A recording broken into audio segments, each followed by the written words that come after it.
Wow, that came round quick. It did, didn't it? Well, good evening, everyone. Oh, there's nobody there. Not yet, I'm sharing. Nobody there, nobody there, nobody. Oh, there's one person there. If you can hear us and see us and everything's fine and dandy, if you could just put a comment in the comment section, please, just to let us know that we're reaching you loud and clear.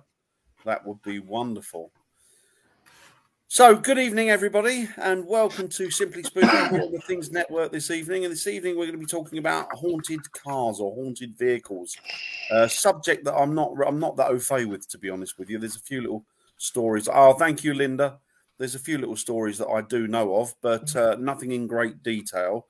And that's why there are four of us here tonight. One of us being the wonderful Ross Allison, who was kind enough to join us this week, and he was also here last week. So. Evening, Ross. Welcome, Ross. And hi, Ross. Well, thanks for having me. Hi, Ross. And we've also got the wonderful Viv here with us this evening. And yeah, Jamie. So what we're going to do now. Thanks, Dan. Vroom, vroom. Hiya, William. I hope you're doing well, William. Right, guys. So who would like to kick off this evening regarding haunted vehicles, cars, and whatever? Hi, Jacqueline. No takers there? No takers there, right? Okay, Viv, do you want to start? I was just here to listen to the show. I'm like, we want to gain knowledge from you because we know nothing about. Well, I'll start it off. One of the ones that is always actually the person I've been enamoured with ever since I was a youngster was James Dean. Now, James Dean lived fast, died young, and left a good-looking corpse. Actually, I think that was one of his sayings. And the thing about James Dean is he was really, really into motor racing, and he had a car called Little Bastard, which was a Porsche, and sadly that was the vehicle that he got killed in. Now, when he just bought that vehicle, he said to Alec Guinness. He said to Alec Guinness, "What do you think of a new car?" And Alec Guinness went, "I'll give you a week, and you'll be killed in it." And it was literally a week. It was a week to the day almost that he was killed in it, unfortunately, after Alec Guinness prophesied that. Now, I don't know what happened to the vehicle after his death. I do know that there were several people that took parts from the car and adapted them to put them onto their own vehicles. And allegedly, those subsequent vehicles then went on to have serious crashes themselves. And the car itself, last thing was heard of it, if I remember, it might have changed by now, but the last sighting of it was on a flatbed on a train carriage, and it was moving from one state to the next, and I think it was on exhibition, and it never arrived at the next state. It went missing. So make of that what you will, but it's one of those ones that's always kind of interested me, obviously having an interest in the man himself. Well, there was lots of myths and legends. No, there's a lot of interesting stories behind just that one alone. If anybody isn't aware, the guy who told him, that gave him that warning, is the guy who played Obi-Wan Kenobi. In the original Star Wars. Yeah. So other things too is when they were working on the car, a few mechanics have had accidents as well. When it was on a flatbed, and it just the brakes, they don't know exactly what happened. The brakes went out, but it just rolled off the flatbed and right onto the guy who was loading it on the flatbed and broke his leg. So you have all these terrible accidents that happen, with this vehicle. But yeah, it just disappeared. No one knows exactly what happened to it. So somebody's got it in their garage, and someone's got it somewhere. Someone's got it. Nice little collector's item. We'll find it someday after they pass. I hope so. I've seen these glasses that he lost in the crash. They were over here at Planet Hollywood they were just on display, and that was a pretty cool thing to see. Sad, but a very cool thing to see. But a lot of people are unaware too that James Dean is part of that tragic 24 line, that curse where a lot of these big celebrities at the peak of their careers die so young, around 24. Yeah, and, absolutely. You got like Kurt Cobain and other well-known celebrities, and it's a sad curse there as well. Wasn't Buddy Holly one of the other ones as well, wasn't he? Mm-hmm. Yeah, Buddy Holly was.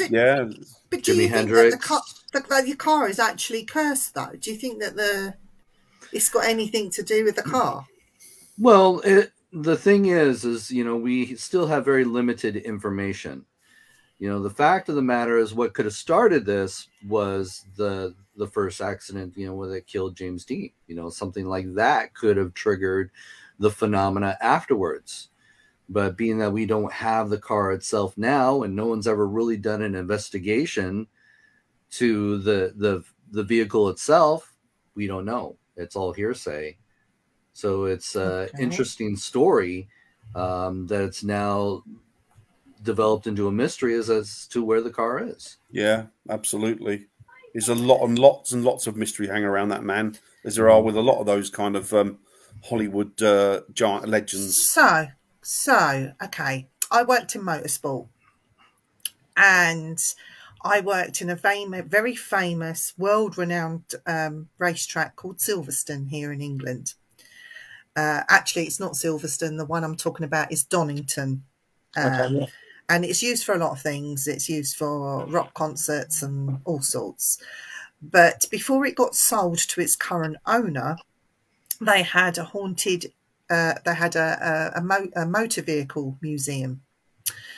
And while I was there, I couldn't resist. Oh, is it haunted in there? Oh, it's really nice in there. You should go around and have a look. So when it was quiet, on a quiet period, I actually went in and walked around this motor museum at Donington, and it was a private collection. Not only did it have racing memorabilia, it had James Hunt's Formula One car, Ayrton Senna's Formula One car, one of them. It had tanks, it had armoured vehicles, it had motorcycles in there. What struck me as interesting was it had vehicles from the Second World War. Oh, and it had motorbikes that were used as dispatchers. What do we call them, Dan, earlier? Dispatch riders. Yeah. So they go to the fronts to give messages on these dispatch vehicles, but they also had, which I thought was absolutely fascinating, they had an original Volkswagen Beetle that was built in the Second World War that had all the Nazi swastika stickers and regalia all over it because it was built for the Germans in the war. Mm. I came out of there and I said to the guy that run it, I said to him, "Is that place haunted?" He says, "Funny you say that. We hear sounds all the time, but we just ignore them." So when we closed up for the evening and we were getting ready to go home after all the racing and everyone had gone home, we heard like noises and rustlings coming from inside that museum. And I said to him, "Did you hear that? Is that the ghost?" He says, "Yeah." He goes, "That's what we hear all the time, along with footsteps and all the rest of it." But the funny thing is they can't attribute it to one particular vehicle because they have so many in there. So you've got stuff that go back in history that was actually used in wartime, both sides of the fence, German and English. But you also had the race cars where famous racing drivers are now deceased, died in crashes, whatever. Yeah. Do you attribute it to the vehicle, or do you attribute it to the museum as a whole because it's got so much in it? This is what I find absolutely fascinating. I don't think it was the museum. I think it's the vehicles. To be fair, you know, like you've just said, because you've got all the famous people that have passed away, but actually used that car that's in the museum. But I think it's more wartime because it was front lines and terrible things happened, bombs and all the rest of it, army, whatever. I'd like to think it was maybe one of those guys, you know, and not necessarily the guys that crashed in the vehicles. Yeah. But, well, the thing is, you know, we do understand when it comes to a haunting, there's an attachment to a person, place, or thing. That explains why we can have haunted objects. But in a lot of situations, you know, like my museum as well, I've got a lot of haunted objects. And as you were talking about with the car museum, there is some theories that a lot of times when you have a collection of all these, you know, cursed or haunted objects, you know, like attracts like. And so that boosts that energy. So it may be, you know, just one haunted object may not have enough energy to produce the manifestations that we're hoping and that we label as haunted. But when you bring in all these other devices or elements, you know, objects that are also haunted, that sometimes that builds up that energy that triggers, you know, this massive haunting that people will experience. Yeah. So it may not just be that one particular car. It could be a combination of those cars that help support the fact that there could be something going on there. And a lot of that could easily just be residual, what these, you know, objects were around happening all the time. Yeah. Do you think, just changing the subject slightly, I'm going to bring his name up, I'm afraid. Love him or hate him, Zach Bagans has Dr. Kevorkian's van, death van, in his museum. Now, we don't know if that's haunted, but the energy where he did what he did to all those people in the van, could that contribute to that van being haunted? Well, is it haunted by him? I don't think so. I think in that situation, you know, the van was just a vehicle that, you know, sheltered the individuals that were ready to let go. Yeah. You know, he wasn't murdering people. He was helping these people pass on because they were in so much pain and their body wasn't ready to go. You know, medication wasn't helping them. You know, pain pills weren't helping them. They were on their last legs. You know, there was no recovery in the future for these individuals. Yeah. So they were already in the mindset, I'm ready to go. You know, please just help me move on. So wouldn't that, like, because there were so many of them that went through that and drew their last breath in there, do you think that could contain their energy at all? Or I think if anything, in a situation like that, I think there might be a level of maybe depression. Right. You know, that, you know, the sadness of this is it. This is my final goodbyes. You know, it's the same thing where you go into a place where people committed suicide. You know, there's always that level of possible regrets, you know, but I think, you know, in those situations, I think when it comes to the van itself, you also have to understand, like just I said earlier, the van is now in an area where it's surrounded by other haunted objects. So you cannot pinpoint where the activity is coming from. You know, if he's saying the van is haunted because they're experiencing paranormal phenomena, well, that could be easily coming from the other objects that he's surrounded this van with. Yeah, yeah. You know, granted, this van has a tragic story behind it, but for me, I don't think it's enough that would make that van haunted. Right. It might have a sad energy behind it because this is where people took their last breath. Yeah. You know, it's no different than going into a hospital. Many people had their last breath in that hospital for various different reasons. But I wouldn't think, you know, for me, I always put myself in this situation when I'm looking into a haunted location. Why would I choose to haunt this van? Yeah. If I was in that situation where I was ready to let go, you know, my body was not, you know, helping me in any situation here, just help me go. You know, I'm so tired of the pain that I have to go through, you know. So why would I haunt that van?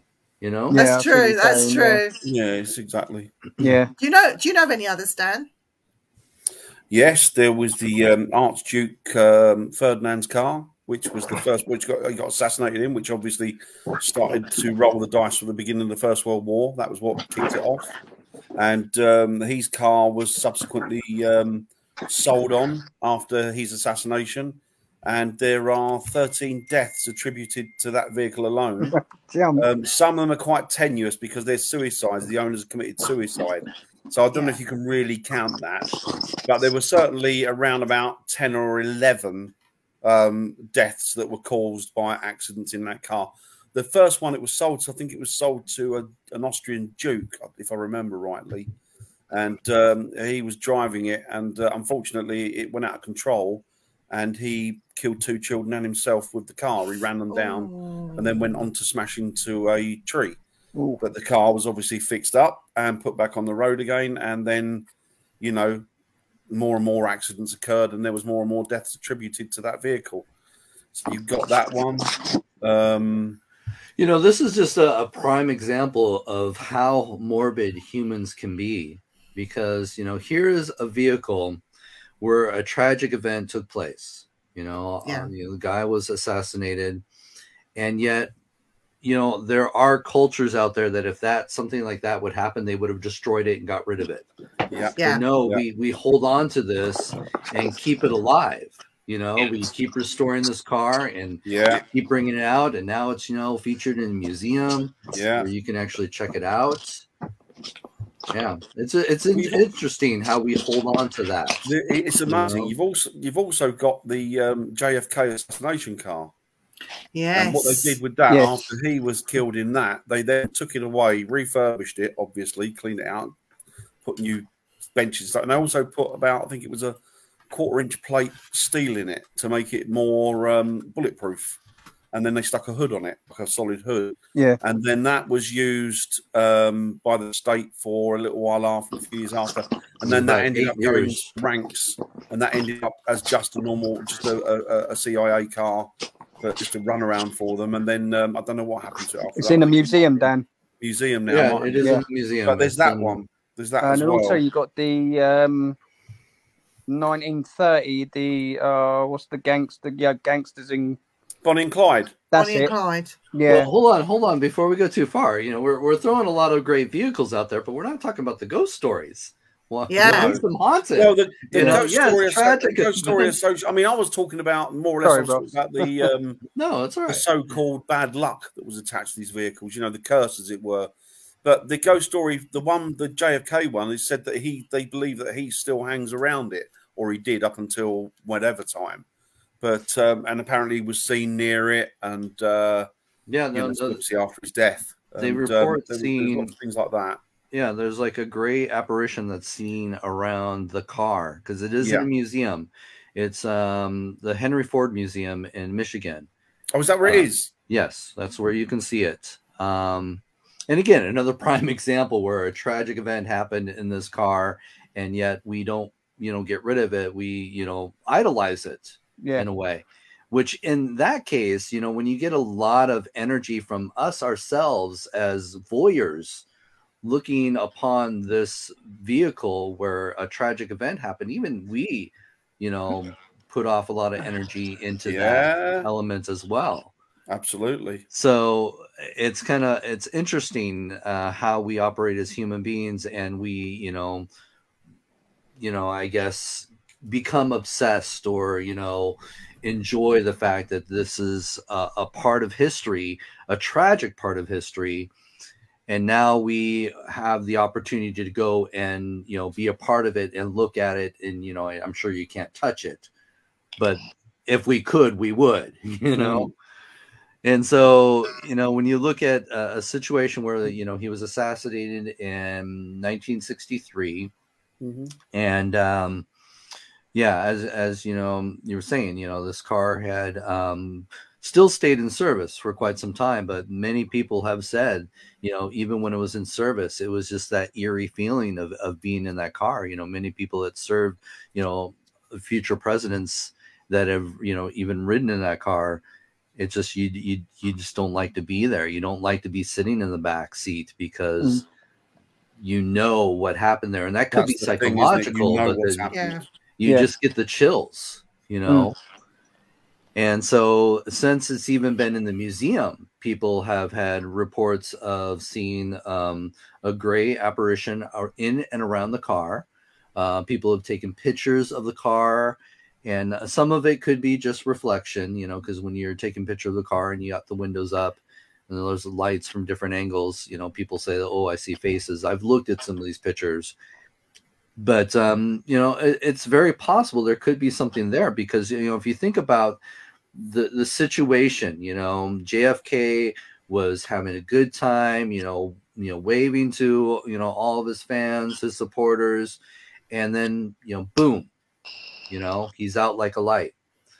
And when you talk about hauntings, you've got that situation where sometimes when your death is so sudden, you don't realize what had happened. So who's to say that, you know, in this situation, JFK is still sitting in that car, waving to his fans, you know, not aware of what had happened to him. Mm. Yeah, definitely. Mm. What about you, Viv? Have you got any? Have you got any? Yes. I wanted to talk about, there was a few that came up. Sorry. I've been sharing and doing stuff. Sorry. And I have been listening. Was the cars that were used in sideshows. Now, I know that Ed Gein or Ed Gein, wherever you're from, you're going to pronounce it differently. I call him Ed Gein. His car was found. It was used to carry body parts and nasty stuff in. But after the homestead was set on fire, I know that his car was taken and it was used in a travelling sideshow circus for a while. Like, come and see the freak show, come and see the death car, and you'd pay a couple of pennies to go in and see it. And somebody found it and bought it, and then it disappeared. But they would say that this was a haunted car. Now, again, like you said, Ross, morbid fascination sort of takes over, and it makes you wonder, does he think that he can come back and really drive his car? Because, he you know, this guy, call him what you like, but he was a little bit mentally unstable. You know, he wasn't the full ticket, bless him. So maybe in spirit or his vibration would feel that he could come back and drive his car. I don't know. People have said that they've seen things in it. I don't know. Again, could it happen? Is it haunted by him? Not necessarily his victims, but by him. I find it thoroughly fascinating that Ed Gein's car was. Well, do these machines take on their own energy? That's what I was wondering. Yeah. Yeah. Do they manifest an energy, like a dark energy, a negative energy? No, we're talking Christine here. Yeah, I love Christine. A great film. Well, but one thing, you know, just to go back before we move on to that, because that's even a ghost story as well. Yeah. But just to go back to the Ed Gaines thing, my question has always been, you know, how long were they interacting with this vehicle or this object is a big question, you know, because, you know, that's, you know, how many cars have you had in your past? Are you attached to any of them? You know? No. You know, and that's the thing is, you know, people always want to, you know, focus on the fact that, you know, oh, he's haunting this car because, you know, he had this car or he drove this car. He may have had that car for 6 months, you know. If anything, there's going to be attachment to is where he lived. He was there, you know, 24/7. There was more attachment to that place. Ryan, just so you know, us weirdos are talking about haunted cars and vehicles, and we have the lovely Ross Allison with us. Just so you know. Yes, it's an interesting subject, isn't it? It really is, and it's one of those subjects that's so deep. There's so many different ways that you could come at it that I don't know. But we were just getting into what, Christine. Christine. Yes, the movie, the most famous movie. That's a great movie. I haven't seen the film. Stephen King? Yeah, Stephen King. Yeah. It was inspired by apparently a haunted car or cursed car. Oh, okay. It was the Golden Eagle, I believe it was called. And it was a Dodge. And the story was that this served for the police force. In fact, 3 officers had used the car and driven the car. It was their work car. And apparently all 3 of these men went insane and murdered their family and then killed themselves. And they claimed that all 3 of these officers were tied to this one car. And so after that, the story goes that they had sold off the car. Wendy Allen, and her family had purchased it. Now, there is some backstory to her as well, where apparently she was claimed to be a sea witch. She was in the occult. And what happened was she had experiences with the car as well. You know, she would say that she'd be driving the car and the driver's door would just fly open, you know, and she'd possibly be thrown out of the car, or it would just accelerate, or just, you know, towards, you know, dangerous, you know, areas where the car would try to swerve into these dangerous areas or oncoming traffic. And so after that, I'm not sure exactly. I have not done full research on the story. So this is just the hearsay stuff that has been published out there. You know, for me, when I write stories in my books, I'm very detailed and try to validate these stories, even if it comes to the part where I have to debunk them. So I cannot validate any of this stuff. This is just what, you know, people are saying about this car. Yeah. But the fact is, it somehow got out of her possession. I'm not sure exactly what happened. I'm not sure if she sold it or not. But other people have had, you know, interesting experiences with it. And it got to the point where the church, I believe, the story is that the church got a hold of it and destroyed the car and separated the pieces and scattered them, you know, throughout the U.S. Okay. And so Wendy got word of this, and so now the story is that Wendy is going around trying to collect the pieces again and putting the car back together, because she felt that she at least had, you know, being that she was involved in the occult, had the ability to try and control the car. So Crazy. That is the origin story of Christine. You know, if you've seen the movie, it's totally different. I was going to say, is it one to watch? It's a great movie. It is an interesting I'll have to watch story. it one week. I'll have to watch it on Netflix or something. It's brilliant. Yeah, it's one of those great classics. I'd believe it if the car actually drove itself, you know, with nobody in it, without any trickery. Because like here in the UK, I think we've got 2 haunted cars. One of them featured on an episode of Most Haunted, but I don't know what the backstory of that was. I mean, I don't know if you know it, Dan, or... No, was that Bewley Museum, was it? I don't know. There was one haunted car, I remember from years ago, and then there was somebody else that had a haunted... It was a Capri, Ford Capri, black Capri. That was in the newspapers. I don't know that. That was a haunted car from years ago. But you hear this sensationalized story. It's there for 5 minutes and then it's gone. So I mean, I can't believe in them. If they're there for 5 minutes and then gone, I can't believe in it. But I will say something like that would be more residual. You know, But the residual stuff we're getting here is the headless, you know, like the headless horseman that's got his handsome cab or the coach that he carries. Yeah. Or you see the Royal Mail cab, the coach, you know, with all the horses that run. You see the Royal Mail coach, and then all the horses run through a forest and something like that, and it takes you aback. Those I can believe because they've been passed down through history and folklore, and people have seen it or heard it. We've seen no recent photographs or anything like that anymore because people are not looking for them. But in England, we have a lot of those, you know, the headless horseman. Okay, it's the vehicle would be the horse. See, I would think they're all residual, Viv, because those vehicles do that same route day in, all day the time. Out, day in, day out. Yeah. So that image may get imprinted upon the environment. I don't know. I'm just guessing, you know. Yeah. But sometimes when you're dealing with residual hauntings, you're also dealing with a very tragic event. Yeah. When that tragic event happened, it somehow got recorded into the environment. You know, there's a great example of this. Well, I should say there's 2 great examples of this. Well, I shouldn't say one is not.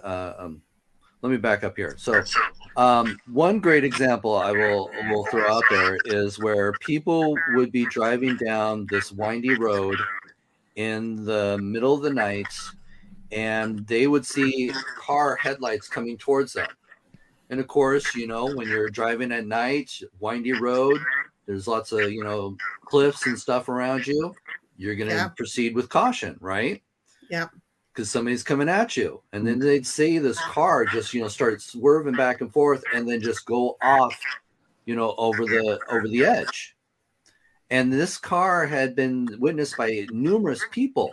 And immediately when they, you know, see the car go off the edge, they're calling 911, you know, and they get to the scene where they saw the car go off the edge and there's no sign of any, you know, destruction or anything, you know, the railing's still up, you know. And so after a while, people had more and more experiences with one officer was called out and curiosity got the best of him. And so, you know, of course, he still goes and investigates and he decides to go down the cliff and look around. And to their surprise, they discovered a car down there. And it had been down there for decades. I mean, you know, bushes and stuff are growing out of it. You know, it's covered in cobwebs. It's clearly been down there for decades. And as they continued to investigate it, they found a body inside. Wow. Skeletal remains of a young man that had died in this car accident because he had drove off this cliff. And so something like that, is it residual because of the tragic event that happened and people are witnessing the situation, or is it a haunting? Is it this young man, you know, for decades have been trying to tell people, I'm down here. I'm here, yeah. Because he went on, you know, he was listed as a missing person. No one knew what happened to him. Now we know what happened to him. So would that be classed as a haunting, though? Nobody knows. That's the thing. We don't know. Right. Okay. We don't know if it's just that tragic event repeating itself or if it was that young man trying to let people know, I'm here. So this is how you can find me. Did it continue afterwards, after it was found? That I don't know. But I do have another example of that where I do know it was not residual haunting. It takes place here in Washington where we have a floating bridge. And they were doing construction on, you know, repairing the floating bridge. And the divers were down, you know, working on the foundation of this bridge. They discovered a vehicle down there. And when they pulled it up, they also discovered the body of a young woman in the vehicle. Now, prior to the discovery of this vehicle, many people on rainy nights would be driving across that floating bridge and they would see a young woman walking along the bridge. Okay. And of course, you know, pedestrian, you know, they pull over to, you know, if there's a pedestrian, you know, stranded on a bridge, which is not safe in the rain, young woman, most people would pull over and say, you know, can we assist you? But as soon as you pass her and pull over to offer her a ride, you turn back and she's not there. Yeah. And many people have seen this, and it's always been on rainy nights when they're, you know, seeing her walking along this bridge. Well, then, you know, come and find out, they discover this, you know, body of this young woman, you know, in her car underwater. Come to find out, they believe that was that young woman. Yeah. And, you know, this is the time when we had, you know, the situations of, you know, the Green River Killer was going around. So a lot of the families that, you know, reported her missing thought she might have been a victim of him. But now come to find out, she was driving her car on a rainy night on that floating bridge, lost control, went over the bridge and perished. Aww. And so for me, this seems to be more of an intelligent haunting because here she is walking along the bridge. It's not the car that we see. It's her who's walking along the bridge, you know, trying to let people know she's there. And soon as she was discovered and given a proper burial, the haunting stopped. Right, yeah. It's funny because we have a road not far from where I live. I'm not going to say where it is. And it's not haunted vehicles per se, but it's a haunting that goes after vehicles.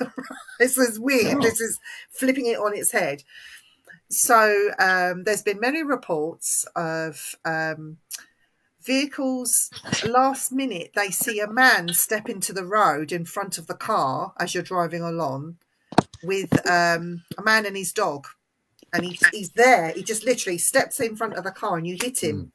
And the wheels go over him, and the people in the cars, the passengers in the cars, have reported that they feel the wheels go over the body, bump, bump. Okay, so the last time it happened, there was husband and wife coming home for an evening meal, hit this man on the road and the dog. They go over the body.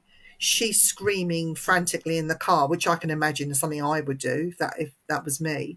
So the husband gets out of the car while he says to her, dial 999, get an ambulance here straight away. And he gets out then to see if he can help the guy, while the wife's on the phone in a panic. And he's gone out to find the body. No body there, nothing. No dents on the car, nothing. And while she's on the phone to the police, trying to get ambulance and police or whatever, she gets put through to the police that say, don't worry about it. We know about this. It's a haunting. We get many reports. Just go home and forget about it. Wow. And it's crazy. But he always steps in front of cars. Cars hit it. And it always happens at a certain time of the year. So it's not always. It's on one particular month. That's really weird, isn't it? Because the whole scenario of them running him over and feeling it is almost like, well, it is like the ethereal sort of dealing, or it's like the ethereal butting on to, you know. Yeah, and the police know about it. It's like it's a known material, thing. Like, it's a known thing. They're getting many reports. I've just hit a man, but he's disappeared. And the police say, oh, yeah, don't worry, it's the ghost, which is unusual. But now the local police station are very wise to it. And they won't even send a car out now. They just say, don't worry about it. Well, what about it's gonna be tragic when it actually really does happen, you know? Yeah. Be like, oh, it's just the ghost. No, there's a guy laying here dying. Right in front of my eyes, yeah. But no, I kind of wonder if that's triggered by the fact that maybe a guy and his dog was struck there. And but that's why go after the cars? Process. But why go after the cars now? You know. Well, it's him reliving that situation, that tragic event. I don't know. And they feel the car like the wheels are actually going over the body. They feel it like that. That is the ethereal sort of interacting with the material, isn't it? It's really odd. It is. It is a real odd one. What about this one then? Right? You think of all the cars that have been out there that have been involved in, you know, fatal accidents. So then them cars get taken away to scrapyards, they get crushed, and then they get used in rebuilding other cars. Does that energy then being transferred to the next car? And if that next car then ends up with how many cars that are on the road could you attribute to people having fatalities due to the metal in their car being from the previous car? Mm. Well, that's the thing is we can't always trace things back to such a tragic event. No. You know, like, the situation with James Dean's car. Yeah, there was a lot of people, were, hot to grab some of these pieces off of his car.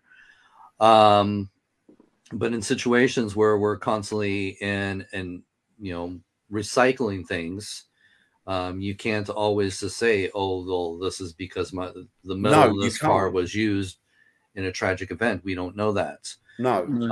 I mean, if you think along the lines of maybe some of the objects off of this cursed vehicle, as it were, cursed vehicle, contribute to problems in subsequent vehicles. I think it's very possible. There are plenty of stories out there. There's actually a very famous story about a haunted plane. Yes. Oh, really? Yeah. Where there's loads of them. It was a passenger. It was a passenger plane that tragically went down, and I believe 100 people died. A little over 100 people died in that tragic event. And the situation was they claimed that they recycled some of the parts from that plane and put it in other planes, and people on those planes claimed that they were experiencing paranormal phenomena. Yeah. Wow. One of them had a pilot coming up and down, didn't he? I'm saying there's a problem with the plane. Right. Something. Yeah. Wow. I want to know, right, I'm going to move it slightly along now, trains. Because we have some very old steam trains that still exist today. One famous one, which is supposed to be haunted, is the steam engine, the Flying Scotsman, supposed to be haunted. Did you know that, Dan? Yeah. No, I didn't. That's all new to me. So it's not the actual train with the carriages; it's the actual engine. It's the engine herself, which is haunted. Yeah. So if that engine is now haunted, does that make the rest of the train haunted? And how does that work? Because it runs on an electric live line. Like our trains have a live line, so electricity is flowing through that live line. Even though it's using steam to move along now, it's still using electricity, which can generate the conductors needed to manifest all sorts, I should imagine. So why aren't we seeing more ghostly apparitions on trains, or from the engines, or people get run over by, hit by trains, or animals, because the animals. Well, that's the thing, is we have to understand what are we calling a haunting. What's going on, and what is the root of that haunting. Is it really tied to the vehicle itself, or the person that was attached to that vehicle? So that's one of the things, as investigators, we have to have a better understanding of what is truly going on. Yeah. Find the roots of the phenomena itself. And when we're talking about haunted trains, a prime example is the Abraham Lincoln's train. Yeah. That he had during the Civil War. That was a train that they had built for him to get him out there and be able to, go from state to state to communicate to, all of his supporters. And unfortunately, he was assassinated. Yeah. Even Abraham Lincoln's story is interesting, because he actually had a dream, just a few weeks before he died. He was assassinated. And the story was that he had this dream that he was in this room and he heard nothing but moaning and sobbing. And he started, walking around. He said he was in the White House, and he was going around the White House, and he ran into, somebody in the White House, and he says, what had happened? Why is everybody so depressed? And he says, the president had been assassinated. Hi, Vaughn. And, a few weeks later, he's assassinated. So they used that was known as the funeral train. That became his funeral train. Yeah. Okay. Yeah. And it traveled, went through all the different states. And another interesting part of the story, and I have not researched this myself, because this is some of the stuff that I have in my notes and some of the books that I'm working on, is they actually dug up his son with him. Because, this is also a time when spiritualism was a huge thing. Mary Todd Lincoln was very much into spiritualism after they lost their son. She was doing seances and everything, and then losing her husband. But the story was that they wanted to bring them together. Now he was going to be buried with his son. So they, dug up his son and made sure that his son was going to be buried with him. But that was the story, that him and his son traveled all over the U.S. so people could pay their respects. So they believe that his, the train that, carried his body for a while was haunted. Yeah. And again, I always ask myself, well, why? Why would I haunt this train? If I was Abraham Lincoln, why would I haunt this train? Now, yes, there are stories that he haunts also the theater where he was assassinated. That's very possible. His life was taken like that while he was enjoying, a play. Then there's also stories that he haunts the White House as well. He's been seen in Abraham Lincoln's bedroom. He's been seen, standing outside windows looking out. So it's very possible, but I always question the fact, why would he be haunting the train? It's just like, why would people haunt hearse? I have a hearse. I've never experienced anything paranormal. But why would anybody want to haunt a hearse? Your body's in there for such a short amount of time. It's just a transportation vehicle. But what if your hearse was used to pick up? Like they have the plastic coffins, and they go to road traffic accidents to retrieve the bodies. Yeah. And again, it could be that they're lost, or they just sit in the hearse. Well, if I was going to be lost, I would be more attached to where the tragic event happened, or the final resting place of my body. There is attachment to your body. Yeah. So a lot of times, you know, people have always asked, well, why is a cemetery haunted, or why would a cemetery be haunted? Well, cemeteries were much different back in the day. We paid our respects to the dead more often than we do today. Yeah. You know, we So there's the constantly hung residual. out. So it's Well, not the people in the grave; it's the people going to visit those in the grave. Well, It that's very shows the residual. possible, but it's also being attached to your body, not willing to let go. So you constantly had your family coming to visit you all the time. So I think that's one reason why cemeteries could be haunted. Gary, but anyways, we went off track there. Yeah, Gary's just said something really interesting. Dan, do you want to read that? Yeah, me and Sharon was coming home late at night on the A146 Norwich to Lowestoft Road when a car come out of the Loddon Junction. It was going fast. I said to Sharon, we was lucky as there could have been an accident there. No sooner as I said that than we both watched it disappear. It was late at night, so car lights were on. Yeah. Yeah. Well, you guys also have a haunted bus in London. Hi, Sharon. Yes, that's right. Yes, you do. Yes, it's a double decker and it's an old Roadmaster. Yeah. Haunted bus. Yeah. Oh, really? Yeah. Yeah, it's caused many accidents in London. It'll appear in late at night, and you'll just have this bus coming right at you, and people will swerve to get out of the way, and they'll wreck their cars. And then, of course, you turn around, there's no bus. And we've got the Harry Potter night bus. We've got haunted black cabs, haven't we? When I say haunted, there's been famous photographs taken of a particular black cab with nobody in it. Just that the wife took it off the husband. That was the mother-in-law was behind him, wasn't she? Yeah, and it was the mother-in-law sitting in the back of the black cab who'd been dead for years. She appeared in the photographs. So I remember that one. That was a good one. Yeah, we got some weird things, but we also have, and we must give them a mention, is these haunted vehicles that reanimate once. Say vehicles. I'm talking ships now, and they reanimate once a year, and you see them for one night only, and then they disappear for the rest of the year. So we have a famous Viking ship that shows itself on top of a hill. So it's anniversary hauntings. Yeah, but they're doing that over here. We've got a couple over here that does that, and a couple of old warships have been seen here, but you don't hear about it so much anymore, do you? The Mary Celeste, that's another one. Is that a ghost ship? No, I don't think that was.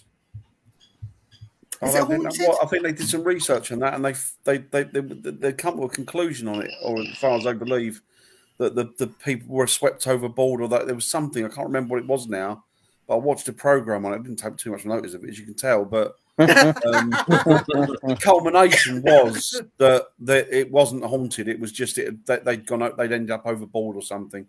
But then you could, I mean, that's like the lighthouse, isn't it, in the Highlands of Scotland, where the 3 guys went missing. I've heard that story. Massive waves there, you know, and they said, well, they'd left their jackets and stuff inside. Well, you know, it could have been anything could have happened there, you know. It is interesting, and then you have haunted the haunted ship. Is it the Queen Mary over in America? Queen Mary, oh yeah, Queen Mary, yeah, she's really haunted, isn't she? Yeah. Oh, it's great. I've actually spent the night a few times on the Queen Mary. That's cool. Yeah, it's a great little. I shouldn't say little. It's a huge cruise ship with lots of ghost stories. But again, this is a element where Hollywood had gotten a hold of it, and Disney got a hold of it as well, and even made it a lot more haunted than it actually is. I should say, you know, some of the stories got exaggerated. You know, one of the things that many people, the controversy has been, you know, whether the little girl in the pool exists. I was just about to say that. You know, that's a story that came about when, if anybody's familiar with Peter James. Yes, the guy with the big Yeah. moustache, wasn't it? And the Yes. white hair. Yep. He did the he's- Sally House as well, didn't he? Yeah, he Yeah. was famous for the fact that he investigated the place, and he was the one that claimed that the little girl was haunting the pool. And there's been no reports of their proof of the little girl that had ever even drowned there or had any connection to that pool. But many people claim that there's a little girl, but I think there's probably something going on. Yeah. I got to walk through that area. Many people have seen an apparition in that area as well. I actually have an EVP when I was walking around the decks of that. So that was pretty cool. Let's see. Trying to think, there's also one of the haunted rooms. And this is where I find it a little fascinating or interesting, I should say, is there's one of the rooms, and I apologize. I did not write the story about the Queen Mary. There was David Weatherly, my writing partner. He wrote about the Queen Mary. So I don't know all the details of the story, but it is on our book, Haunted Ships and Lighthouses. Yeah. And I do know that there's a room that they've had so many traumatic events in this room that, people, when it was an active room that people could stay in, many of the guests ran out of that room screaming. And so they basically had just shut down the room and never used it again. In fact, was even as it serves as a hotel. It is still, it's no longer a working cruise liner, but it is docked and it is used as a hotel. So you can actually, if you're in the California area, you can actually check in and spend the night.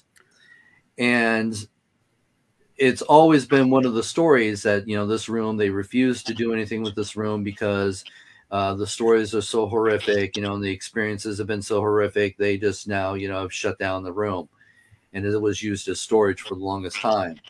But just recently, I think it's even pre-COVID, that they had remodeled the room and it is now open for guests to stay in that room.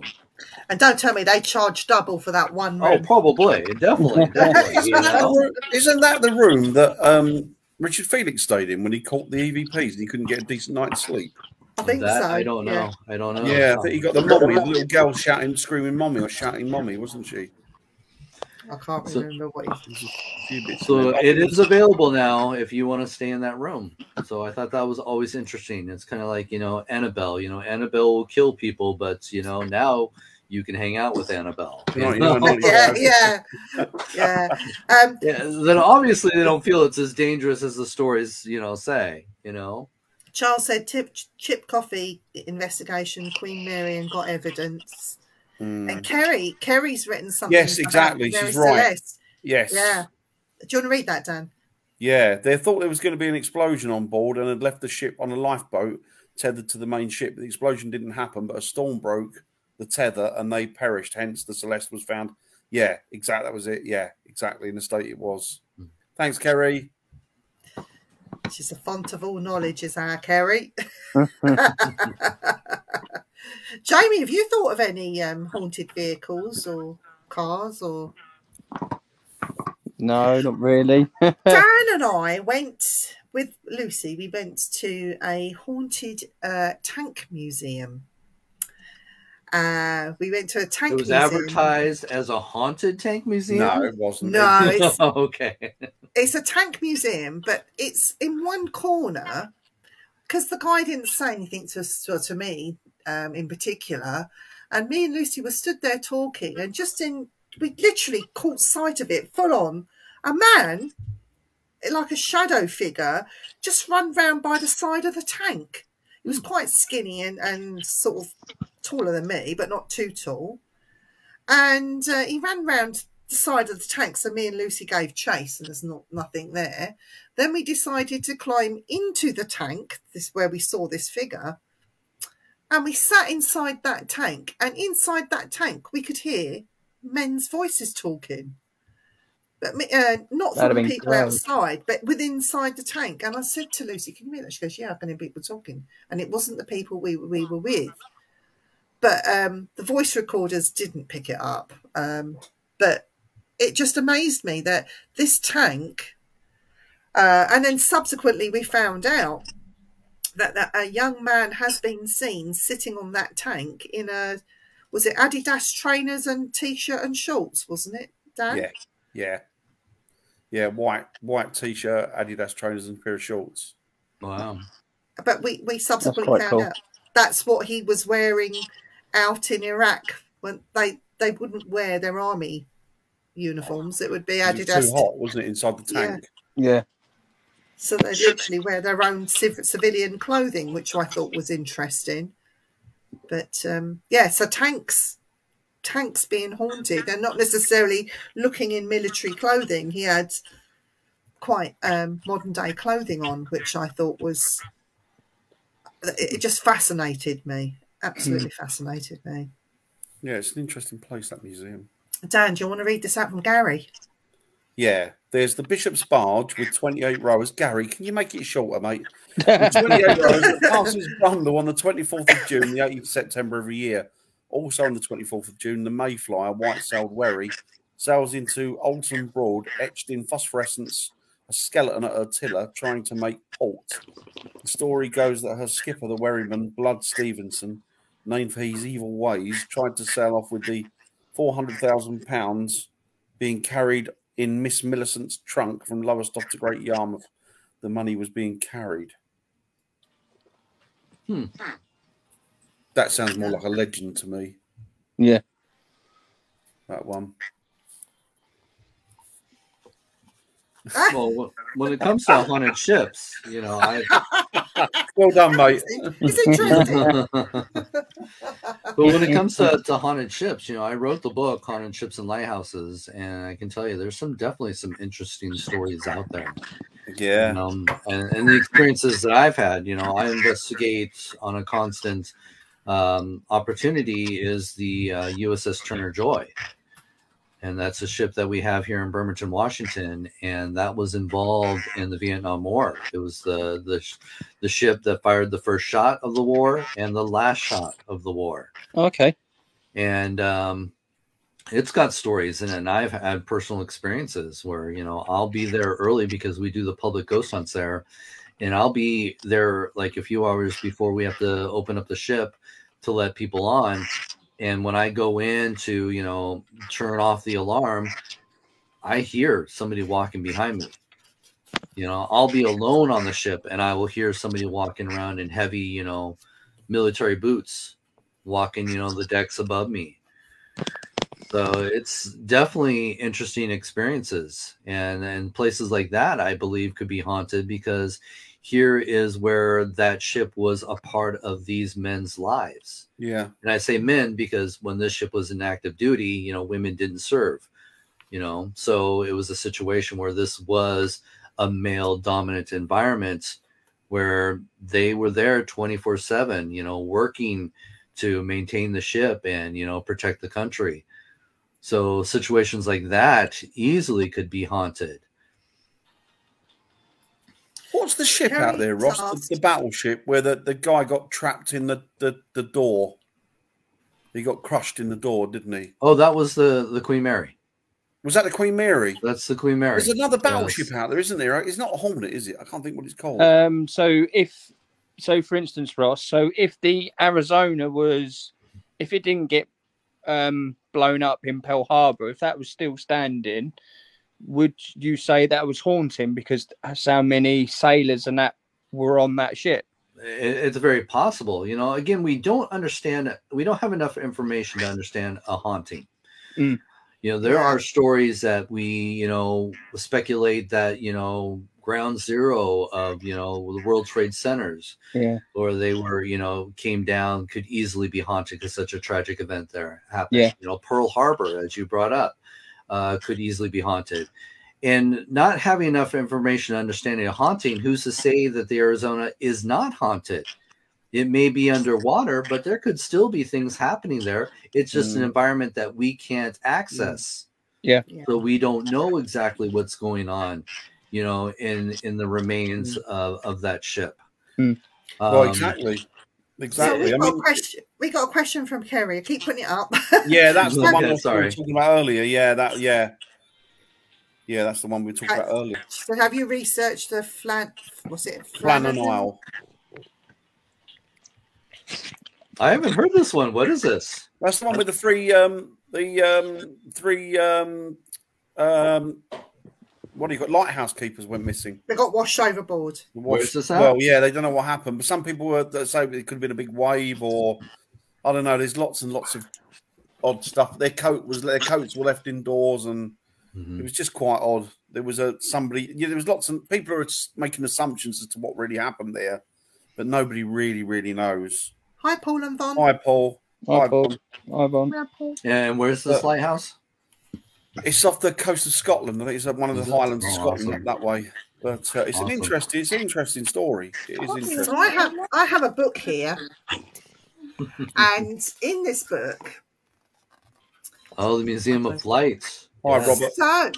so haunted aeroplanes. Any aeroplanes don't have to necessarily be warplanes, but do you think? I mean, I love in here. We got Duxford. Well, And usually, when we're talking about vessels like planes, Hi, Terry. I think it's very possible that usually they're tied to a tragic event. But then there's also pride as well. We haunt objects because of pride.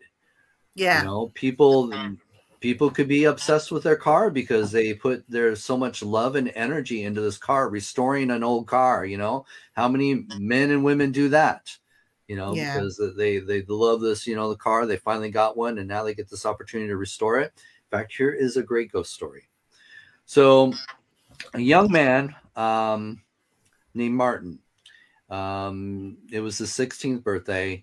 He received some money because he had just gotten his driver's license and he really wanted to get a car. And so his family was one of those, you know, that believe that this is something that you should earn and not just be handed off to you, you know. Yeah. So they helped, you know, they helped him earn money so he could buy a car. And he bought this car. It was run down, it needed a lot of work. And so his goal was to get this car up and running by his 17th birthday. So he worked on this car daily, you know, every night, every free moment he got, every extra money he had went into this car so he could get it up and going and get it, you know, just beautiful. It was his goal. He wanted to restore this car. And I forget what model the car was, but it was, again, something that, you know, he put a lot of pride and love into. And it was just a few months before his 17th birthday. And one of the last things that he had to work on this car was the wiring. So that was one of the last things he was working on. And a buddy of his came over and he says, hey, you know what, let's take a break from working on the car. Let's, you know, jump on the bike and we'll go and, you know, get some food and, you know, hang out with some girls down the street. And so he's like, yeah, I could use a break. So they get on the motorcycle, and unfortunately they had a wreck and it killed young Martin. Mm-hmm. And after that tragic event, the family would be awoken in the middle of the night hearing tinkering going on in the garage. Yeah. And of course, when they go to investigate, nothing, you know, it stops. And this would happen, you know, almost all the time. They'd just be awoken by these strange sounds happening in the garage, and they go to investigate. Well, the family, you know, granted, they had to deal with their son's death. After the funeral, they had already planned a vacation. And they decided, you know, maybe it still might be a good idea to still do this vacation, you know, to, you know, just escape, you know, and take some time to heal. And so they went off on this vacation. And that whole time that they were gone, the neighbors would see the lights being turned on and off in the house and in the garage. Yeah. They would hear the noises coming from the garage, and they thought that the family was still there. They didn't go on this trip that they were planning on doing. And so, of course, when they came back, you know, they heard from the neighbors, you know, oh, you know, we thought you were still home because the lights were turning on and off, especially in the garage, and the noises were happening. And they swear, you know, one neighbor swore that they saw somebody walk into the garage. And so, you know, of course, they go to investigate the garage, and sure enough, the car hood is up. You know, and so there's like, okay, this is odd. You know they didn't leave the car hood up. And so, you know, we shut it. And so now it's starting to get around to their son's 17th birthday. And that night, again, they were awoken by the tinkering. But then all of a sudden, the car started up by itself. Yeah. Oh, wow. And so they go into the garage. Here's the car. It's running, you know, and they're like, oh, my God, this is so crazy. And the mother turns, and she's about to leave the garage. And in the doorway of the garage is her son. And he says, I did it, Mom. And then he just disappeared. Oh, wow. And ever since his 17th birthday, they never saw him. Nothing with the car. Yeah, I read that. It's just good stuff. I read that before. Yeah. It's really, really interesting. Wow. So do you think there's varying levels of hauntings then? From the residual right up to the bad demonic stuff? I mean, of course. Rare, but do you think that is an actual interactive? It's got to be an interactive haunting. Well, yeah, it's an intelligent haunting because he restored the car even after death and acknowledged the mother. Yeah. Wow. That's just and I think it helped with that haunting, because here's a situation where, yeah, we could say it was residual, because, you know, this was something that he did like clockwork every night, working on that car, trying to get it up and going. And so something like that could easily tie into a residual haunting. But when you have the situation where the hood of the car came up by itself, that's interaction with the environment. When you have the car starting by itself, you know, that's interaction with the environment. Unfinished business, isn't it? Yeah. And then a situation where he said, you know, to his mother, I did it. I did it. Wow. He reached his goal. His goal was to finish that car by his 17th birthday. If ever there was one, that's an intelligent haunting. Yeah. Von says the Wilhelm Gustloff. That must be haunted with the amount of people that were killed. I don't know what the Wilhelm Gustloff is. Dan, do you? I think it was was it a German ship? I think it was a U-boat, wasn't it? Was it passenger or Dutch or something? I can't remember now. Was it Dutch or something? It was a or was it a merchant ship? I don't know. Can't remember now. On that one, I don't know. But on that note, guys, I'm going to make a move. Well, night, Jamie. No. Ross, it was lovely to meet you. I'll see you when you're in the UK next. You bet. Don't forget, guys, 8 o'clock. Simply German. Spooky. I'll see you guys then, all right? Take it easy, mate. Take it easy. Take care. We'll carry on for a bit. Speak to you tomorrow, Jamie. Take Bye. care. Take care. Take it easy, buddy. Bye now. Bye. Oh, it's German. Von says it's German. So Terry says something here. There was a story about a pilot who lost all navigation, and it was guided back to the airfield by a World War II bomber. Yeah. When he reported it and its identification, he was told it crashed on returning to the base. So is that like the ghost of the plane that helped it back or something? Is that what he's saying? The guy lost navigation, so he didn't know where he was. So out of his the cockpit, he saw a bomber. So he thought, well, that's unusual, but he followed it, and it kind of guided him back and took him back to the airbase. But that bomber, when he reported it, they said, well, that, because I think he took the number off the side and everything. They said, well, that bomber never came back. It was due to come back, but it never made the full journey. And so they believe it had guided him back. Mm-hmm. That's a nice story, isn't it? There's lots of lovely stories, aren't there? Yeah. Well, I'll tell you of a story of an old sea clipper that was built in the 18th century. It was Dutch, and it was used in the Second World War to ferry passengers from occupied Europe to safe haven. It was docked in Norfolk, And the earliest recorded death, there were deaths on board from the Jews where they were stowed away because the Germans would come on board and check it. So they had little nooks and crannies where they would stow away. Children had died. Some of the Jews had died. Men had been washed overboard. And the latest death recorded was in 1984, where somebody fell from the top mast and died on the main deck. So we went and investigated this place thinking, oh, yeah, it's not really haunted. Boy, were we wrong. I have never had, up to that point, I'd never had a scary experience.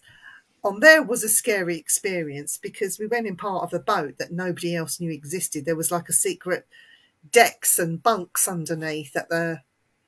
No, I'm ignorant when it comes to boats, but right at the very end, at the front of the boats, down there, they had some... We heard men talking. We saw shadows. Even though nobody knew we were there, we'd found this little hole with a ladder, so we went down it.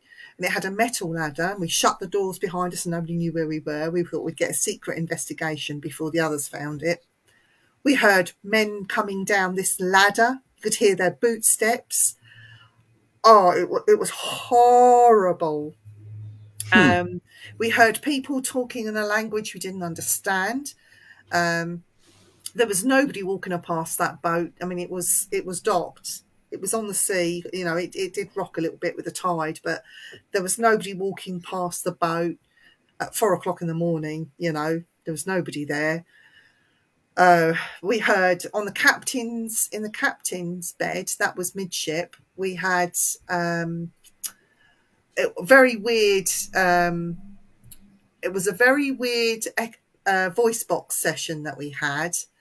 Gave us dates, names that we didn't understand. And we wrote all this down, and, you know, afterwards we'd spoken to the owner of the boat, which he corroborated everything, even the name.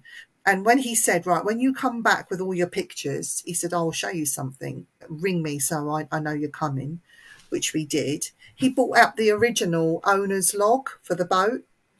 So it had every owner or captain of that boat in this log. And the funny name that we got was a captain.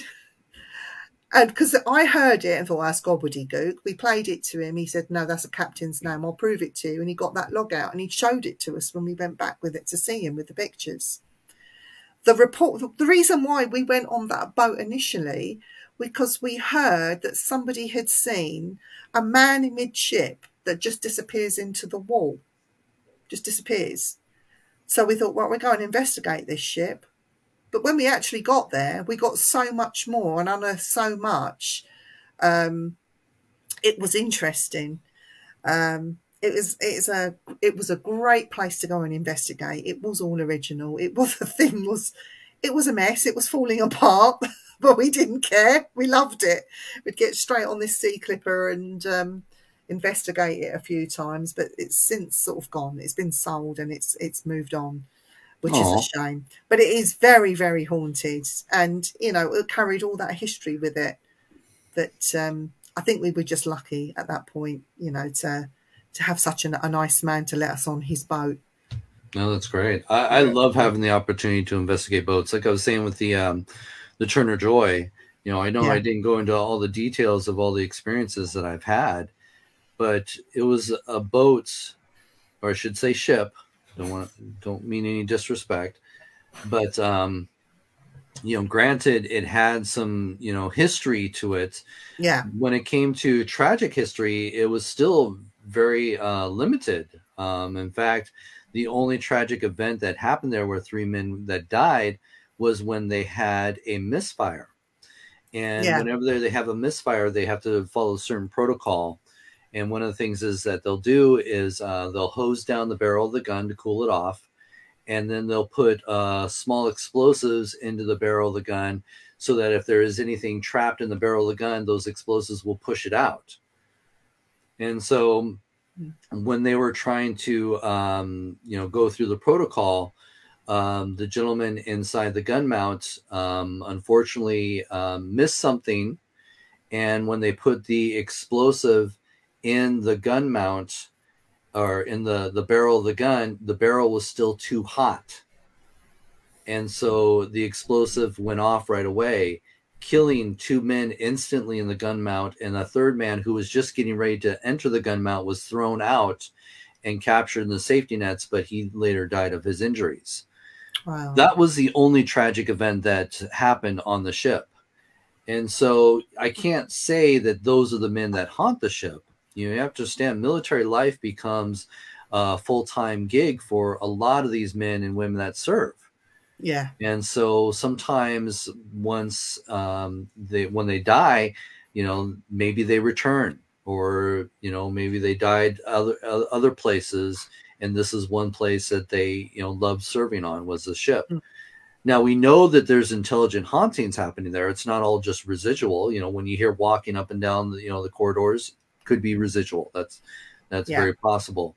But when you're getting people, talking to you, through EVPs or even audibly, DVP, which stands for direct voice phenomena, that was one of my first experiences. I was investigating. We had a small team. And it was just 2 of us. It was a team of 6. So we divided up into 3 different teams of 2. And so me and my investigation partner, we'd gone off and we went down into one of the berthing quarters, and he had gone up the staircase. I was still down there fiddling with something. I don't remember what it was. But by the time... That's what Dan does. He fiddles. So by the time I got up to the top of the staircase, I wasn't sure which way he went. There's 3 different ways he could have gone. And so I went to my left, and as I walked past the hatch, I heard a gentleman say, "Hey, you." Oof. And I jumped. I'm looking around. I was, thinking, oh, maybe, it was my investigation partner. Nobody was around. Can't explain that experience. But there's also times, there was a time when me and him were down in the refrigeration area. This is where they have the 2 refrigerators. They have the refrigerator and the 2 freezers where they store the food. And we were down in the refrigeration area changing some tapes, because the story was another team had investigated there, and they claimed they captured something in the refrigerator, because it is not uncommon that if a tragic event happens on a ship, a lot of times they'll store the bodies in the refrigeration area. Yeah. Before they can transport them to land. And so they focused their cameras in the refrigeration area, hoping and believe they might have captured something there. So we were repeating the same process. And so we had to go down and change the tapes. If anybody remembers tapes back in the day. I do. Yeah. So we had to go down and change the tapes, and we're down there. Now, we actually wore uniforms. I was in the old blues that they would have worn when this ship was still active. He was in the whites, right? Because he's actually in the Navy. And so he was telling me as I was down there, we were just, me and him are down there changing these tapes. And he's telling me he normally doesn't have to change his, uniform, or, he's usually in his uniform for more than, like 5 hours. That's what he was saying. He was telling me about it. And so little did we know, we had actually captured an EVP. And I'm going to play you guys this EVP. All right. Sure. So remember, it's just me and him down there in this refrigeration room. Let's see if this will play through my mic here. So listen carefully.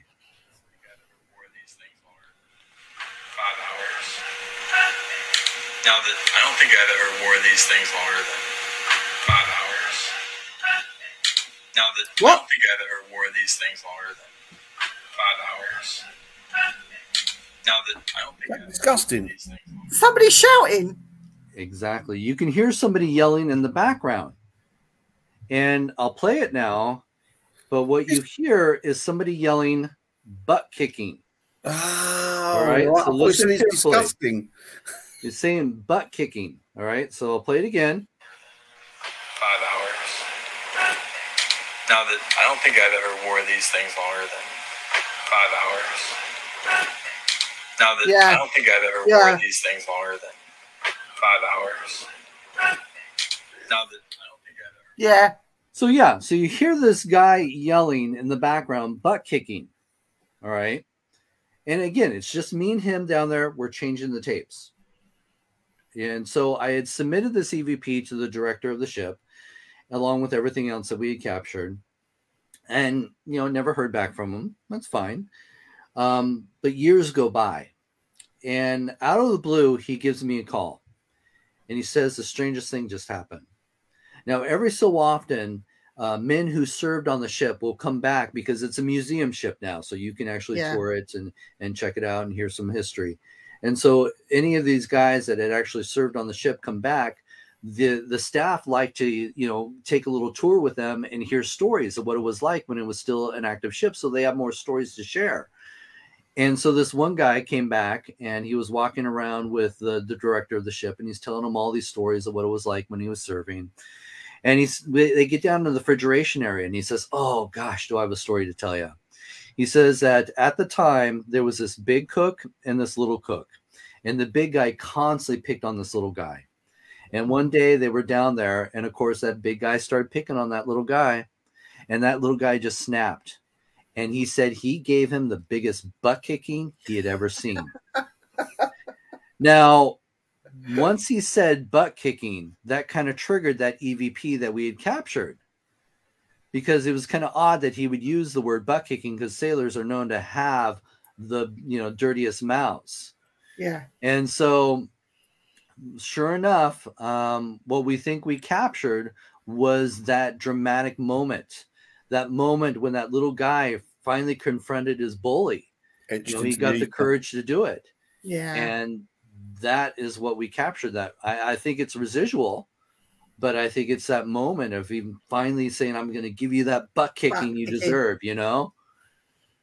Wow. And so that's amazing. That is, isn't it? That's one of my favorite EVPs that I captured on that ship. Cool. Dan, you've been on a lot of trains, haven't you? Like really old and historic trains. Have you ever done any EVPs or got anything on? Too noisy. When they're going along, they're too noisy. Do you think? Sorry?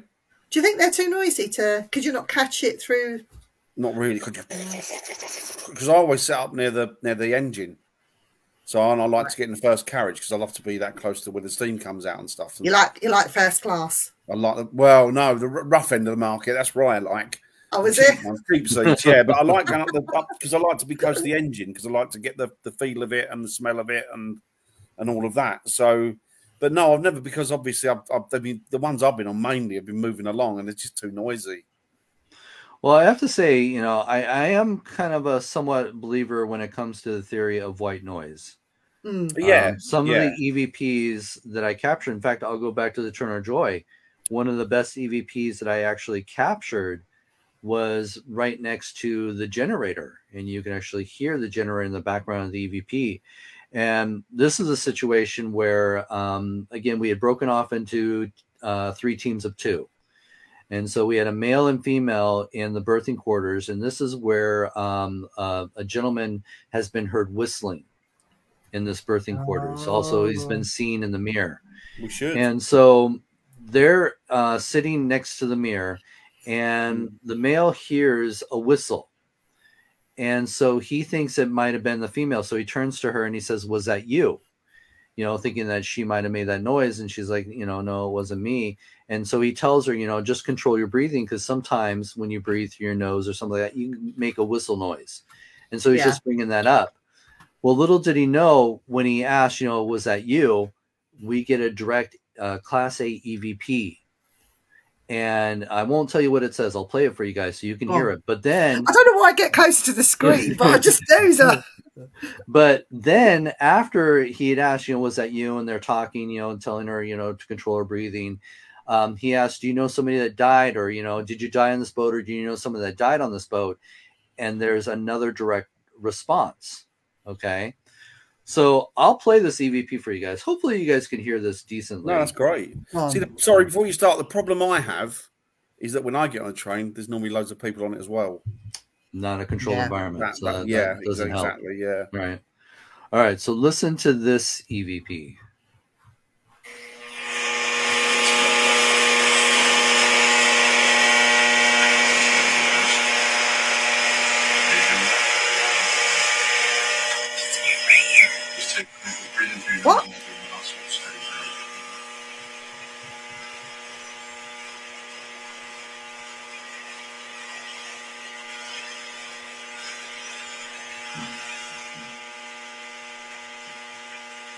this boat?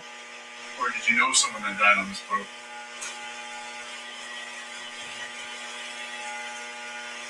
No, shut off.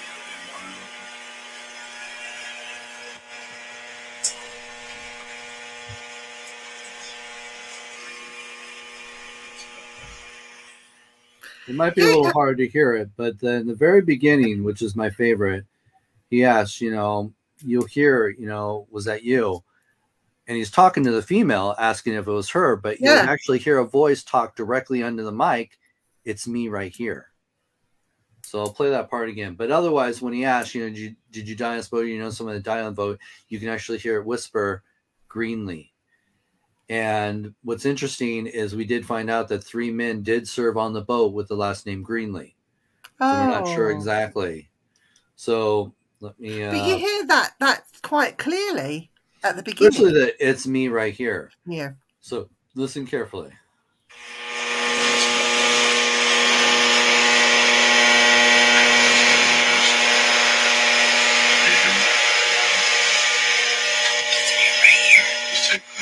Yeah.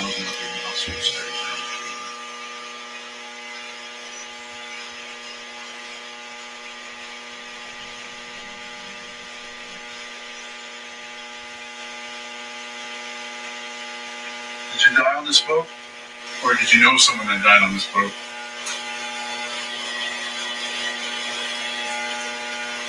No, shut off.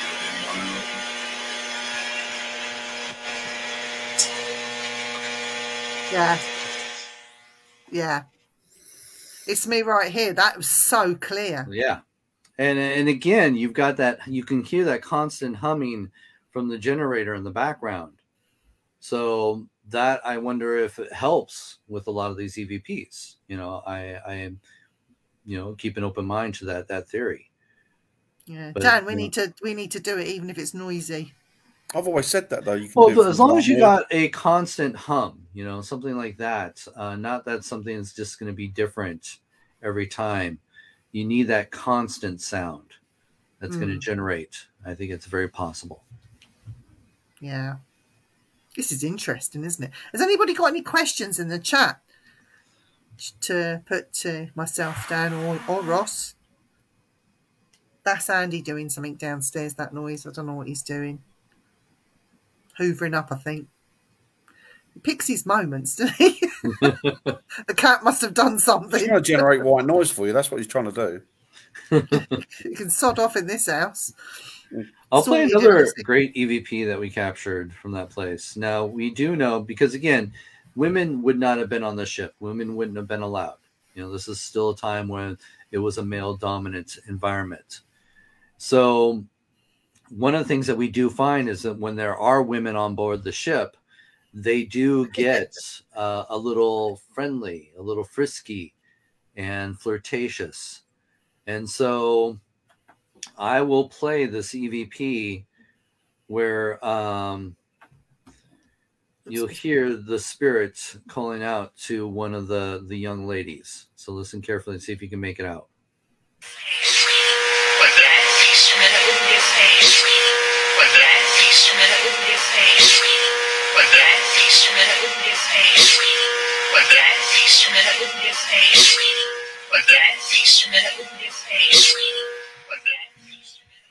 Can't work that out. Saying, "Hey, sweetie." So listen in.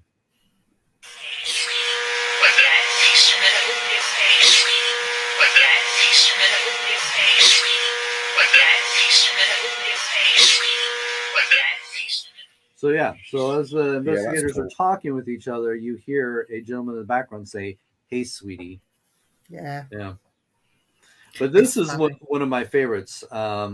In this situation, again, the team, male-female team, they were in one of the berthing areas. And, of course, Bob is trying to be more direct with them. And, they're probably, they're talking about, last time you probably saw a woman was when the ship, was in port in Honolulu. And he's like, and so as he's bringing this up, they're asking, did you meet anybody there? And his phone goes off. Now, Bob has a special ringer for his wife. so he knows when she's calling. And unfortunately, he couldn't get the phone to stop, and so he's struggling with his phone, and finally he gets the phone to stop, and he gets a break, and he goes upstairs, and he finally calls his wife to see what she wanted. And she's like, I didn't call you. She says, I know better to call you when you're on an investigation. So we think that the spirit is actually trying to tell us something. So I want you guys to listen to this and see if you can make out what the message is. All right. So listen carefully. Do you like it when you have company here? I think what he's trying to ask is, do you like it when the girls come visit?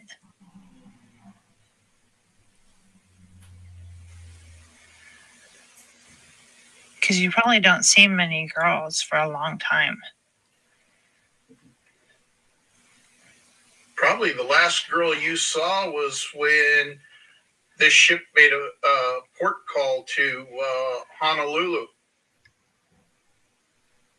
Do you remember stopping in Hawaii?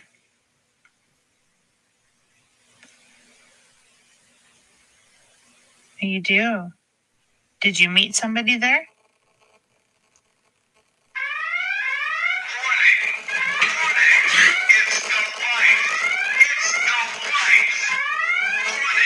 I'm getting a full all the way up to the red.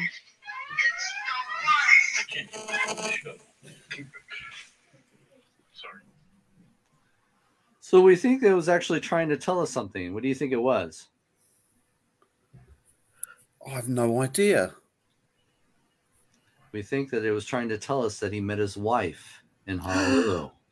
Oh, yes. right. Yes. Right, okay. Yeah. Yes, that makes sense. That's amazing, isn't it? Yeah. That's pretty cool. But that's a situation, too, where we find that sometimes they can even manipulate the devices we're using to try and communicate to us. I've had that, and I need to send you that, Ross. But it wasn't in a haunted vehicle or car or anything. But I will send it to you because it's on a separate thing, just to get your take on things. But okay. But yeah, is that you, Dan? Sorry. No, it's Willow's iPad going off. She's getting cold. She's popular. She's not. She lost it. She did. She lost it. Now she's found it. She's popular. So, out of all your haunted vehicles, then, Dan, haunted vehicles and cars, and what's your favourite that you've come across of all time? What's your favourite one?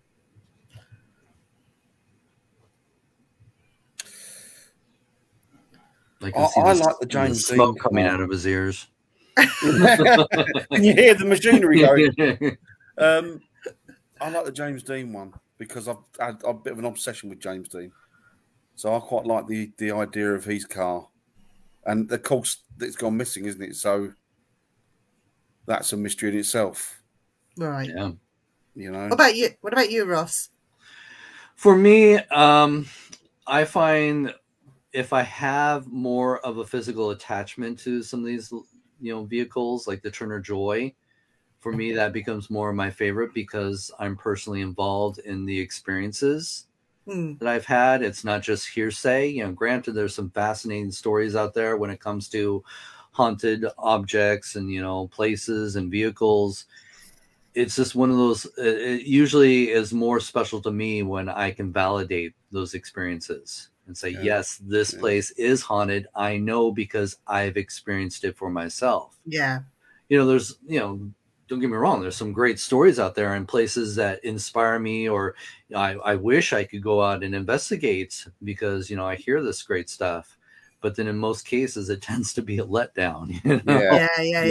Yeah. Always it's more story than an actual haunting. Why? Yeah. So, that's kind of frustrating.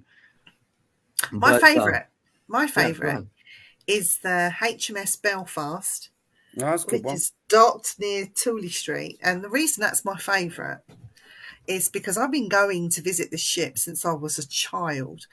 And my mum took me and my sister when we were very small, and it was during the winter time, and You know, it was a miserable day. Not many tourists were out, and there was hardly anybody on HMS Belfast when we was on there.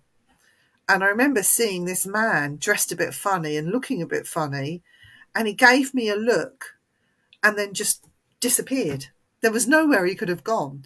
And it scared me that I ran to my mum crying. I knew from that point onwards that that ship was haunted. I've always said that I'll go back and investigate HMS Belfast. And believe me, I've tried so many times. I've tried to get on with my team, or just a couple of us, to go and investigate. But it's like, nope, nope, nope, nope, nope. You can't come and do that. One day I will get on and do it.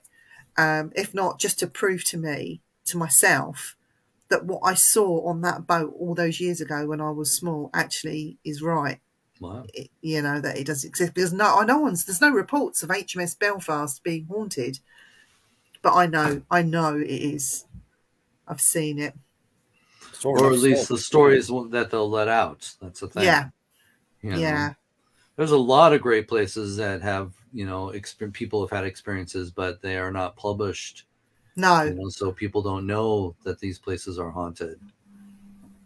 And that's what's so important about publishing our research, our experiences, so that we have something to go back to and, you know, research when researching. Yeah. I mean, I've been lucky enough to get in so many great places, and Terry said he's tried to get on there himself and gone. Maybe Terry, impossible is impossible, isn't it? Terry, we'll do it together, me and you. That'd be cool. So we'll get it. One day we'll get it. I'll take you with me. No, what is it now? Is it just a museum? Yeah, it's the floating museum, basically just docked up. But it can be commissioned at any time to go into war, so it is ready to go if it needs to. Oh, that's too old now, Viv. It's old. They just use it as a museum. Now. But yeah, it's just an old warship. Now it could just be used as a Bannerly ram, right? Yeah, that'd be it. Yeah, a decoy. There you go. There you go. Just fill it with bombs and send it to Putin. No, I shouldn't be saying that, should I? It's great when you can have those personal experiences to validate, you know, these locations. So for me, that, like I said, that's usually what makes it, you know, one of my favorites. There are plenty of places out there I'd love to investigate. Yeah, but I haven't had the chance to. You know, places out in your neck of the woods that I would love to investigate. We're taking you. Don't worry. Yeah, we'll drag you out. We'll drag you out. We're already compiling a list. But, you know, as we, you know, talked about a lot of these haunted, you know, vehicles, unfortunately, a lot of them aren't around to be investigated anymore. No, exactly. No, that's the thing. You know, so now it's just stories and legends that are being passed around that, you know, we can't validate. You know, like you said, you know, James Dean car, that would be a great thing to investigate. That'd be amazing if it was there. Right. To see, you know, because I question the fact, you know, is it more haunted? Is it haunted because of the tragic event that James Dean experienced? Exactly. Or was there something tied to it beforehand? You know, those are things that I question. Yeah. Yeah, because obviously, I mean, that crash, for example, was that caused by bad driving, or was there an element of supernatural going on there? Who knows? No, we don't know. Who knows? But, you know, there's other cars out there that are very similar that we've talked about, you know, like the Golden Eagle that we talked about that inspired, you know, Christine. Yeah. Unfortunately, that there's no physical car to investigate anymore because they claim it's been torn apart. I know I think it's in LA, isn't it? They've got the Jane Mansfield car. The one where she went under the truck and it decapitated her. And I think that's in who's the guy who's got that? The guy who's got that or had it is the fella who used to run I don't know if he does now, Dearly Departed. Mm-hmm. I can't think of the guy's name. Brilliant, absolutely brilliant storyteller. I can't think of the guy's name. But I think he had it for a while, or he owned it.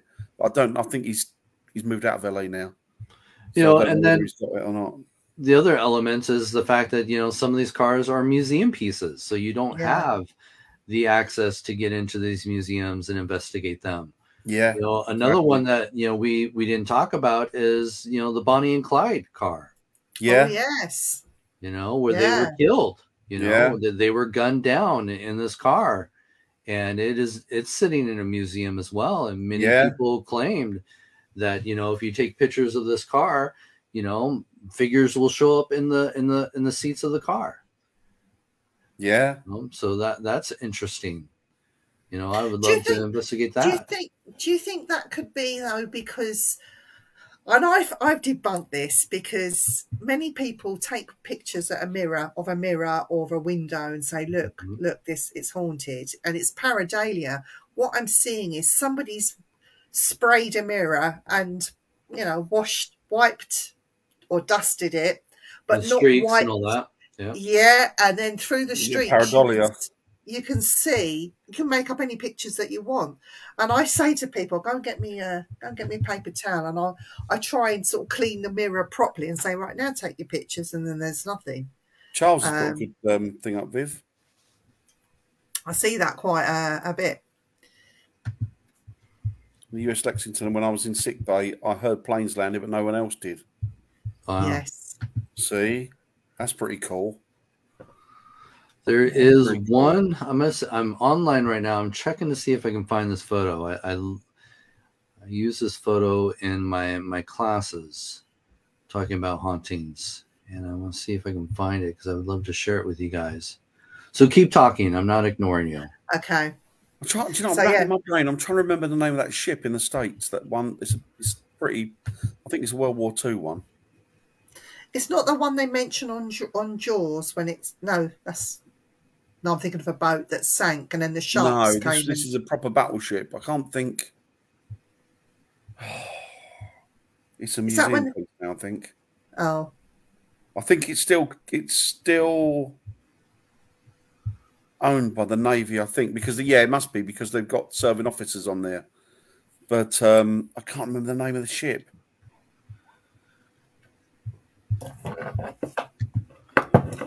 Yes. Yeah, absolutely right, Robert.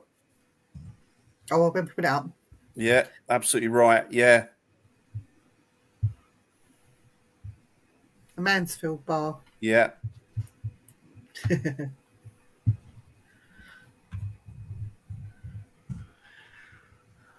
It's an old photo.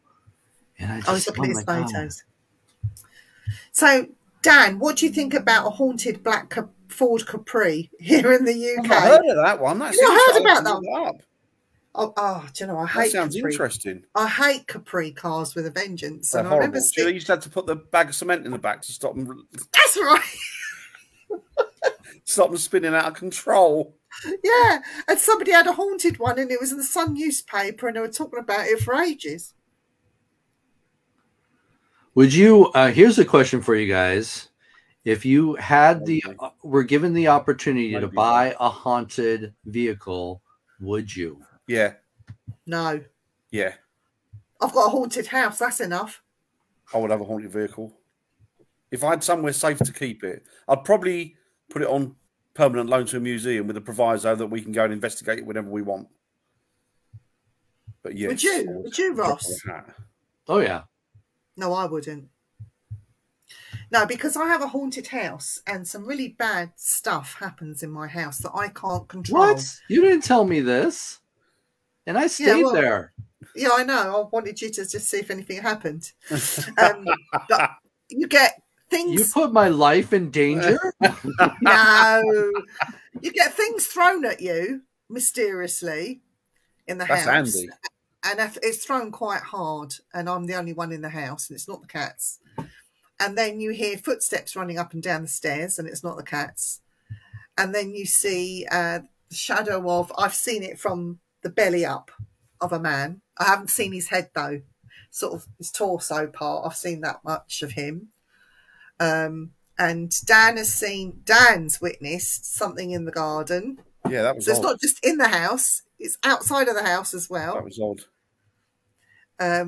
My house is interesting, and it's the house and the land, or the land, I should say, and what this house sits on, which is why it's haunted. So maybe I should rent it out to paranormal groups to come and do my house.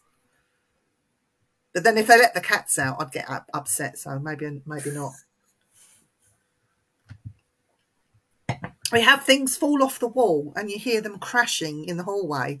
And then when you think it's the clock or the paintings or something falling off the wall. And then when you go running out there to see what it is, there's nothing that's fallen.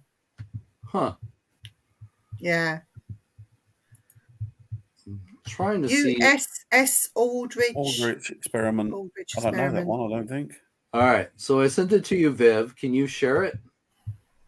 Oh, okay. Only when she's home. I was talking about I found the picture. I'm sorry. I found the picture and I sent it to you. Okay. I'm just going into Facebook, right? Yes. I'm going in. Oh, right. Okay. Let me see. I might have to save it. Oh, hang on. Let's see if I can save this down. Bear with me, callers.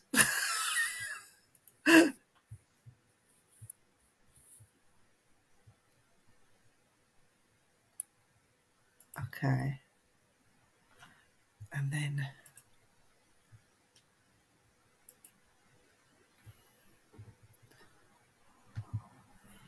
I'm just going to call it 1, 2, 3. Oh, I think I called it 1, 2, 3. Me with technology is very bad, Ross. I'm sorry. I gave you a challenge, didn't I? You did. Is that smoke coming out of your ears too? Okay, let me see if I can go in and share this screen now. Let's see. Oh, God. Let's see if it works. You're going to see all sorts on my Uh-oh. Make sure you hide all I'm your worried now. You're going to see porn. Right, guys, can you see that? Yes. Oh, perfect. Okay. So here's the story. This photo was featured all over the internet as evidence to the paranormal. And as you can see, yeah, you got the picture of the child, and in the window of the car is what looks like an apparition standing there. All right. Yeah. So this is where I teach my students in trying to, always, whenever investigating the paranormal, and this was a story with a haunted car. All right. So I should have brought this up earlier. But when they took a picture, they claimed to capture this apparition outside the car. So it looks like someone wearing a sheet. It does. It does. So we're going to analyze this photo. And the first thing I always tell my students is, why was this photo taken in the first place? Now, looking at this is obviously not the complete photo. You can tell that it's zoomed and cropped to, focus on the phenomena. So we know we're not looking at the complete photo. Now, I do have the complete photo. I'd have to search more for it. We don't have time for that, but we can still make the point across. So what was the picture being taken of? Why was this photo being taken? Well, instead of the little boy. Exactly. Our subject is most likely the child. All right. So we know that they were trying to focus, taking a photo of the child. We don't have the complete photo, so we don't know exactly the whole situation, but they were trying to take a picture of the child. All right. So was a flash being used in this photo? Yes. And how's that? The boy is brighter. He's whiter. Exactly. Than the surrounds. So, that's one of the things that you always want to question. Was a flash being used? So yes, we can see a flash was being used because the subject itself is a lot brighter. Washed out. So so a little washed out. So we do know a flash was being used. All right. So in simple science, we learned that when light is greater on one side of glass than the other, what happens to glass? It reflects, doesn't it? It becomes a mirror. Yeah. If light is greater on one side of glass than the other, it becomes a mirror. So knowing that a flash was used in the car, we know that the subject was a child. And I apologize, you don't have the full picture of the child there, but the child is actually sitting on someone's lap in the car. This is back in the days when kids could sit on your laps when you're driving. Yeah. All right. So what we're actually looking at in the window is the reflection of the child. And the child is wearing those, onesies, pajamas. All right. Yeah. So what you're looking at is the baby's knee. And then there is his foot. You see his foot and his knee right there? That's what you're really looking at. It's not an apparition. It's the reflection of the child's knee and leg. So, yes, keep that baby's knee away from me. It's terrifying. It's a haunted knee. Shall I stop sharing now so I can come back? Hang on. You can stop sharing now. But, yes, that's a prime example of people being misled. Yeah. Yeah. You know? Yeah. And it's an historic photo. It's out there all over the internet as, proof to the paranormal. So I had to watch it. Credibility. What's that? People still giving it credibility. Oh yeah, definitely. But this is where when I teach my classes, I help, the students learn how to debunk a photo. So. Strange boy, no focus, background in focus. And the camera never lies. Ha ha ha ha ha ha. Yeah, we know it does.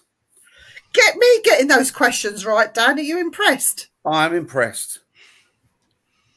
Guess what time it is now? Uh-oh. Is it time to say goodbye? No, it's jar time. Jar time? Yes. We have a jar time. Not bloody crystal. So we have. Is this the jar of people's souls? This jar is what we're talking about. It's what we're talking about next week. Oh, what we talk about next week. Okay. Yes. How to do a proper sacrifice. That's it. That's the one. This is it, Dan. This is the one. Up on it.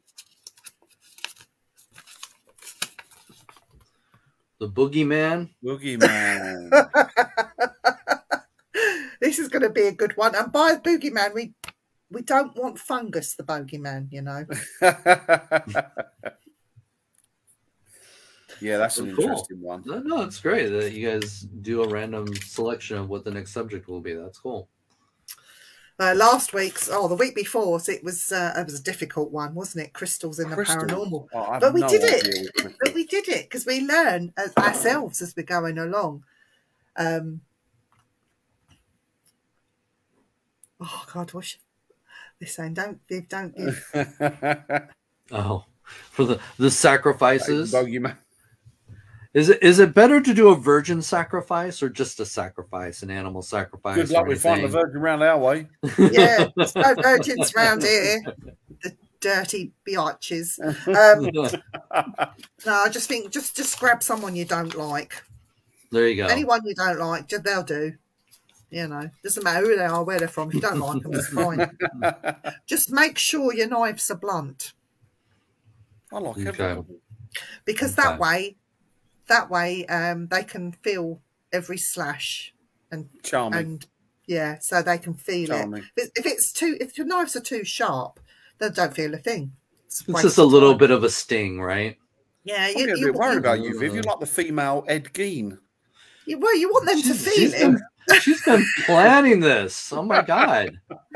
You want them to feel. This is not my first life, And why do you think I have so many knives downstairs? Did you see that set of katanas and the knives downstairs? I saw them all. Yeah. Did you see them? Saw them all. You wouldn't let me in the kitchen. Oh no! No, in the kitchen, I have a knife set, which is a voodoo man with all the kitchen knives all stuck in it. Did you see it? Did you see that? That's right. Yes, that's cool. Okay, so do ghosts have the injuries that killed them? I suppose how they want to. It depends. Put themselves across, isn't it? Really? I don't know.